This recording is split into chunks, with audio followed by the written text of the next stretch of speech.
Hello, welcome to the Eclectic Reader. Listen to great books and stories while you use your eyes and hands for other things. Now here's your host, Madison Mason. Hi, Madison Mason here. Welcome back to Chapter 13 of The Gray Quarry Boys. Let's continue. The Gray Quarry Boys, Chapter 13, The Battle with the Coon. Now the only part of Joey's body still affected by the hives was the head of his little tallywhacker, as termed by his mom. Pecker, Bee, Weenie, Bluebird, John Henry, Wormy, Dinky, etc. It bore a litany of ridiculous titles. He just called it his dick. As he clung to the tree in his upward progress, his crotch rubbed against the rough trunk, and the feeling that shot through his jeans and blasted his nether member was electric. He stopped and caught his breath. He had never felt anything that good in his life, not even that first drop on the roller coaster at the Republic County Fair. He hung there, helplessly grinning. "You okay?" Sonny yelled over the dogs. "Fine," he groaned, and held on for life. "Son, get the damn coon, now." The voice had an annoyance he had never heard in Sonny before. Joey giggled and obediently climbed upward, the sensation growing as he inched along.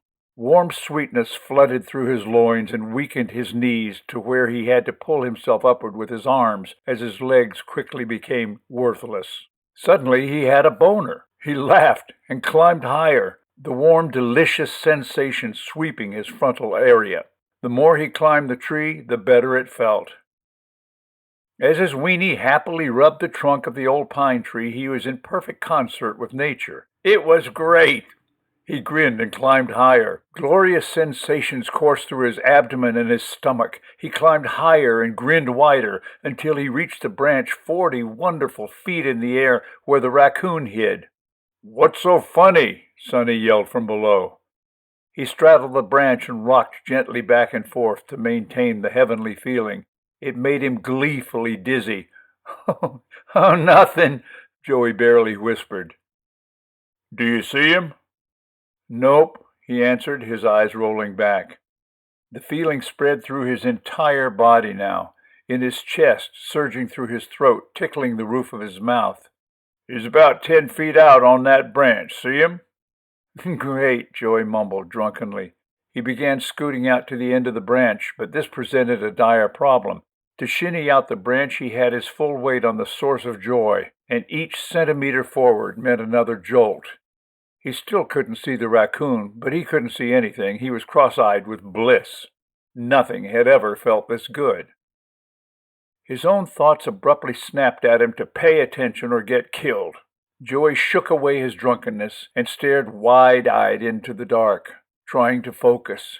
He jolted awake. God, there he was! Out on the skinniest part of the limb, only a few feet away, sat the raccoon. He saw the boy coming, and he rose up on all fours furiously, his back arched like a cat's. He hissed, "Shh," baring an angry mouth full of sharp little teeth. Joey snapped too. What do I do now?" he yelled down. "Knock him out of there." With what?" he wondered pathetically out loud. "With your damn hands," the answer came back. My hands? Shit, why the hell did I ask? Do they bite? Another stupid question. Yeah, be careful. Joey Morton took a deep breath and inched out along the branch. The big coon backed up. He glared, growling deep in his throat. "Sorry I have to do this," Joey whispered. He raised his hand and swatted at the coon, but instead of falling out of the tree like he should, the animal stood on his hind legs and tried to grab the hand. That filled Joey's stupid little heart with terror. Nobody said the coon would fight back. He yanked his hand in and the coon settled back on the branch, and there they sat, staring each other down. "Come on, Joey, you can do it," Sonny assured from his vantage point of safety miles below. I can't get him," he yelled, scooting back toward the trunk, defeated, quite happy to surrender. "You come down that tree, and me and the dogs and the flashlight are leaving. You know your way back home in the dark?" They were miles of dark forest from town, and Joey hadn't any idea where he was. He gritted his teeth and glared at the big buck coon, who glared back, defiant. Bitter hate lay between them now, enemies to the death. He just didn't want to have to hurt that coon, was all. In the stark light from below, both players looked like movie monsters. "Okay, this is it," he yelled, and swiped. The coon ducked, and Joey almost fell off the branch. The big raccoon seemed to grin at this awkward interloper. "I can't," Joey whined. "We're leaving," came Sonny's voice from 1,000 miles away, and the light disappeared. All the alienation Joey ever experienced rushed forward in the dark, his eyes filled with tears, tears of anger and fear, of getting hurt, of falling, but most of all fear of not belonging. Belonging in Gray Quarry. Belonging anywhere. Belonging to Sonny and all the generations of hunters gone before. Belonging in the fraternity of men. He tore off a small limb and swiped. The coon raised up and slashed his hand with little razor teeth. Joey yelled and swung as they set to battle. The animal ducked again and backed away. Joey inched forward, bouncing the branch as he went, trying to loosen his foothold. The pine branch rose and fell like it was suspended on a spring. With every rise, an orgasmic pang shot from his little boner through his very being. He knew he couldn't hold out much longer. They had reached the end of the branch, inches from each other. Drunk with ecstasy and fear, with no rational ideas left, Joey Morton screamed out his battle cry, the one that scared the crap out of old Maudie, as loud as he could, and lunged. The beast raised up in the half-light, hissing, to meet his attack. Everything went black.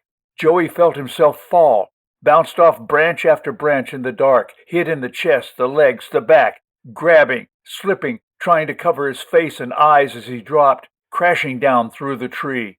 Light, darkness splintered into each other, a crazy pine needle quilt. He grabbed a branch in mid-fall and hung on. It broke with his weight and he fell again, grasping air, hearing the dogs barking furiously as the ground approached. There was a hard thump and he was surrounded by the light. He couldn't get his breath, but it didn't matter.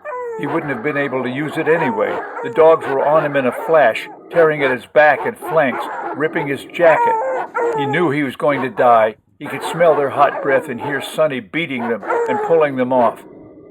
"Joey, stay down. Stay down. Don't move. Y'all dogs get back. Yeah!"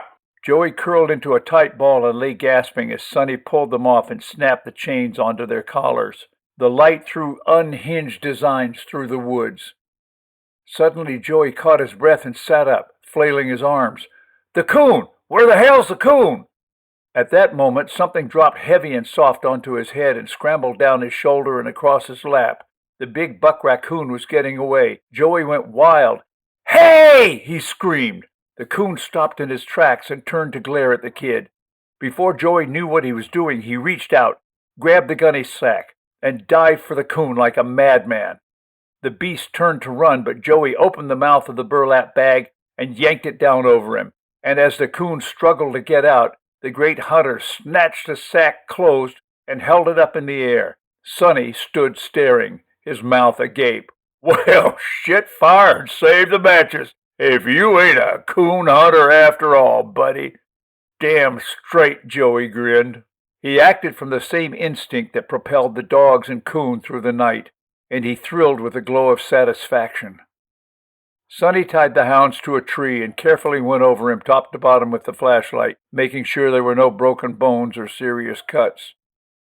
"You're okay," he said, scumbling the boy's hair again. "You're beat to shit, but you're young. You'll heal up fast. You feel all right?" Tears of pride and belonging came to Joey's eyes. He fought them back like the man he now was. "Fine as wine," Joey Morton said proudly. "Fine as wine and twice as red." Sonny punched his shoulder. "You're a pretty good hunter, son. Maybe we'll go for that big old buck come winter." Joey could hardly stand it. This was great. Could I have some more of that coffee?" "Not only yeah, but hell yeah," Sonny laughed. And as Joey took a warm slug from the thermos, Sonny opened the gunny sack. "Look at that sumbitch," he said, pronouncing it exactly like his mother did, talking about the carp. "That's about the biggest coon I think I ever seen. Hell, he must weigh 40 pounds or more." I'm surprised he didn't break your damn neck landing on your head. Good going, big coon hunter. Joey grinned and handed Sonny the thermos. He peeked in at his huge raccoon while Sonny drank. Dawn came up warm in the distance. They walked through the waking woods as peach light slowly filtered through the creek mist. Birds woke in the trees, and they took turns carrying their coon, talking quietly of their lives, the way buddies do. Sonny told how his best friend was blown up in front of him, and all about himself being shot in Korea, left by his own troops for dead, and the North Koreans searched for him all night because they knew he was alive, and how he got away after killing 3 of them with his bayonet. He didn't like to talk about it. He showed the horrible scars across his stomach, and where a rib and part of his lung were gone. They walked and talked, and hauled the coon back home. The dog sniffed and scratched, and the sun stirred the farms. And Joey hated the North Koreans for what they did to his buddy, and he loved his new life in Gray Quarry, here where he belonged, right here where he belonged. We hope you have enjoyed this episode of The Eclectic Reader. Please go on to the next numbered episode to continue. Also, check us out on YouTube, Facebook, and Twitter.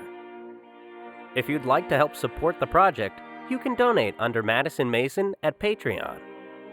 And please check out our website, kltkrdr.com, for more information. Hi, this is Madison Mason. I want to personally thank you for listening to The Eclectic Reader and invite you to share your experience, your thoughts, and your suggestions. We have many great books lined up for the future, but if you have requests for anything that is in the public domain, please email us at kltkrdr@gmail.com. kltkrdr@gmail.com